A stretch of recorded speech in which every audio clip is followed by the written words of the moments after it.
Hi folks, this is Mark Smith with Family Tree Brand Life Coaches.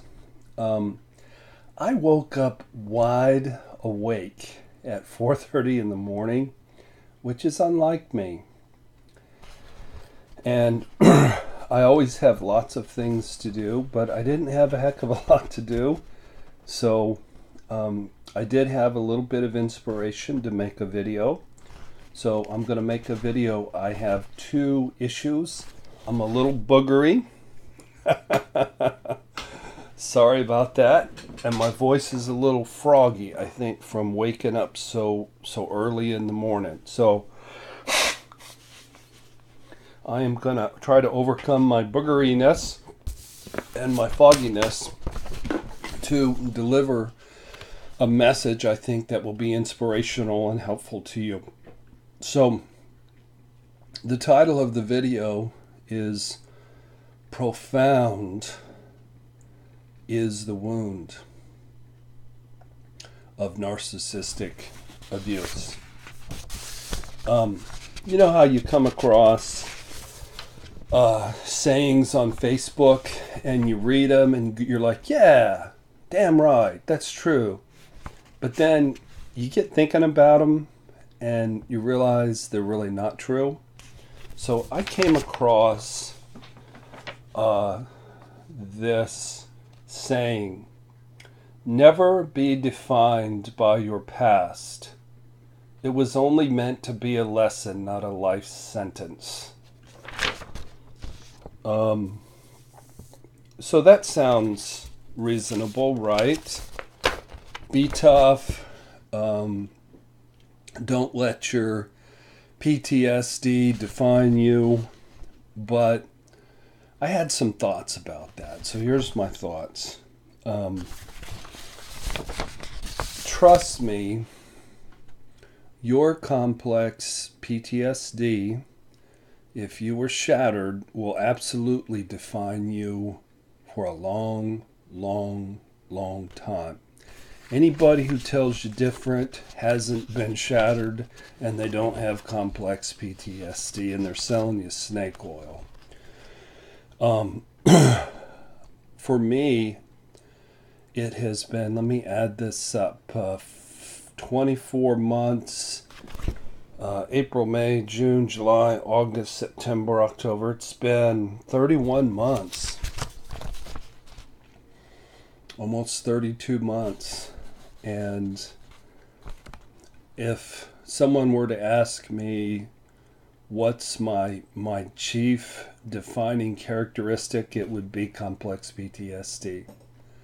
Because I still battle it and I struggle with it every single day. Probably me waking up at 4:30 in the morning, it was one of my symptoms of complex PTSD. So, am I a failure at recovery? Am I a coward? Am I weak? No. This saying is bullshit. Your complex PTSD defining you for a long, long, long time, that is normal. That is normal. So, in this little smug Facebook falsehood, it says it was just meant to be a lesson. Well, what the hell's the lesson? Don't fall in love with narcissists. That ain't the lesson. Because you were supposed to fall in love with that narcissist. You were supposed to be shattered. It's not a lesson. Life isn't about getting smarter. Life gives you opportunities to heal emotionally. It's not about getting smarter. There's something very egotistical and counterdependent and even narcissistic about this saying. It's not a lesson. It's a healing opportunity. It was Mother Nature's brilliant, evolutionary, organically natural attempt to heal you at your very core. Isn't that a very redemptive and proactive way of looking at it. And guess what? It's not just a proactive and redemptive way to look at it. It's absolutely, positively, stone cold truth. I like it when I get new couples in and I look at them and they're well defended and they're pointing their fingers at their spouse. And I look at the man, I look at the woman. I said, did you know that the core of you is an abandoned, profoundly sad, shattered, wounded little kid? And a lot of times they're like, huh? What you talking about? I drive a BMW and I have a big house and I'm a lawyer. What are you talking about? And then I can't do anything with people like that. I can't help them. They're not going to heal because they don't know who they are, and they don't know what the relationship in front of them is designed to bring into their life as an opportunity to heal. So it is true that your complex PTSD is not designed to be a life sentence, but if you don't take consistent care of yourself, if you don't continue to exercise, go to therapy, do yoga, do meditations, hang out with fellow recovering people, watch videos, get massages, have EMDR sessions. If you don't continue to work on yourself, it will be a lifelong sentence. I have a good friend who, when he was an early teenager, was given the lifelong sentence of being a diabetic.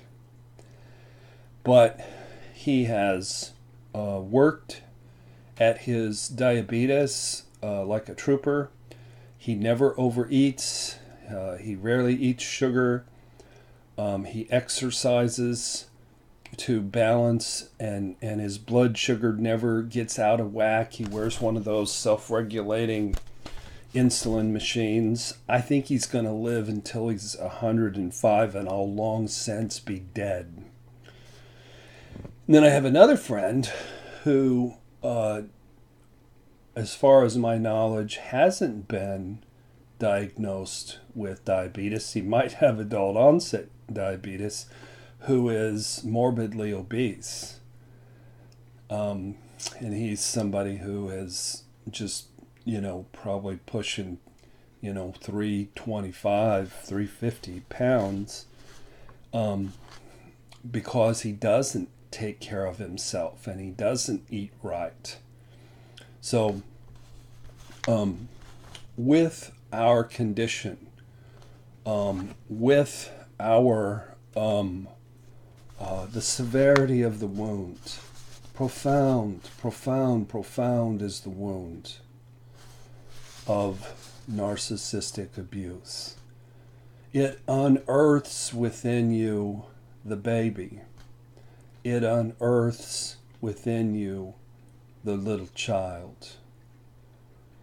And it's not a bump in the road, my friends. It's not a little hiccup in the system. It's not just a lesson to be learned. Granted, if you take on the role of a victim, then you sentence yourself to a lifetime of victimhood.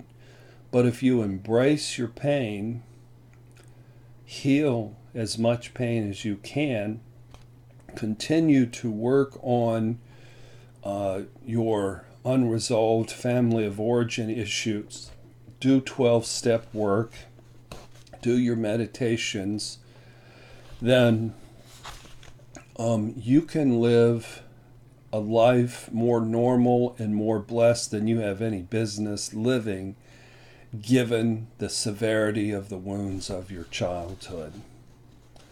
So be defined by your past.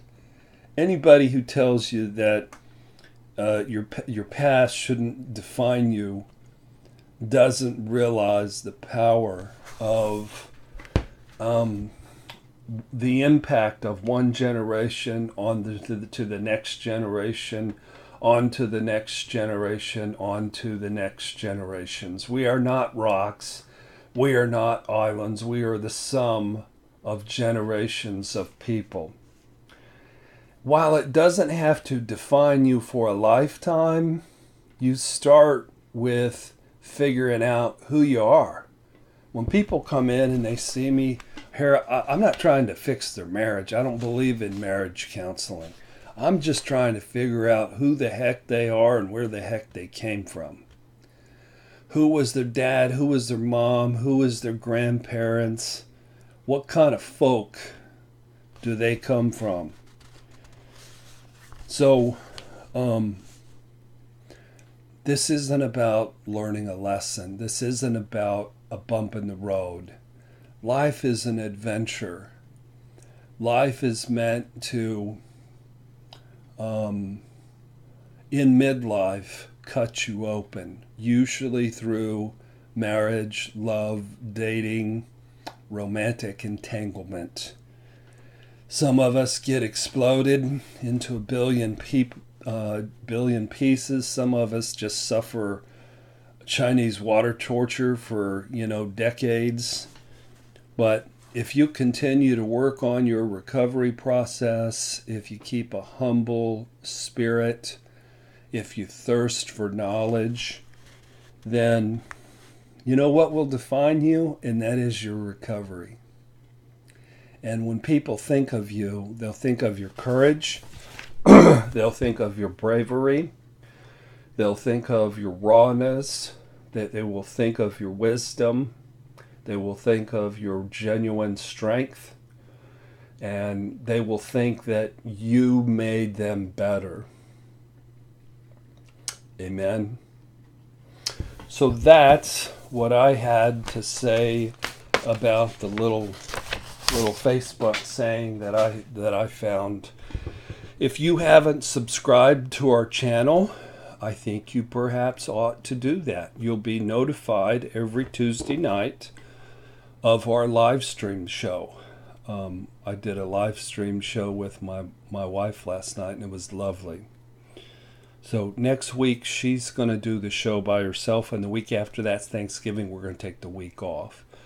I also have a book about healing and dealing with Narcissistic Abuse Syndrome recovery. It's called The Alchemist. We turn narcissistic abuse into gold. Also have a really good book on abandonment, and have a good book on shame recovery between couples. You can find these books on familytreecounseling.com. Well, I've achieved much in the day, and it's not even 7 o'clock. I wish you a wonderful week. Thank you for watching, and God bless.